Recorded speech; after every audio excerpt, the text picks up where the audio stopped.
दर्शकबिन नमस्कार सेवारो यो फिदिम नगरपालिका 6 सिवा स्थित सिवा खोला असोज 18 गते परेको अविरल वर्षासँगै आएको बाढीले सिवा खोला माथिको मोटरेबल पुल बगाएपछि यहाँको अहिलेको अवस्था यस्तो छ।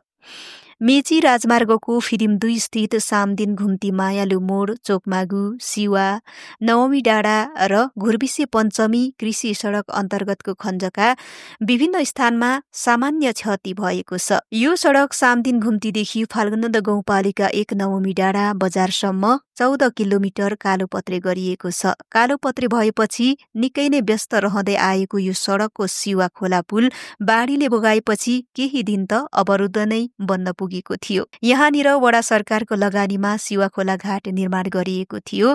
उक्त घाट पनि बाढीले बगाएको छ भने पुल र सडकमा क्षति पुगेको छ।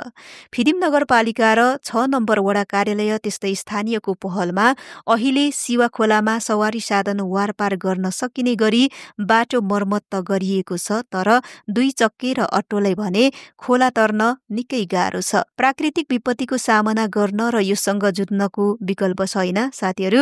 त्यसैले विशेष गरेर रातको समयमा 2 पाङ्ग्रे र अटो चालकहरूले यो बाटोमा निकै सावधानीपूर्वक सवारी चलाउनुहोला। धन्यवाद।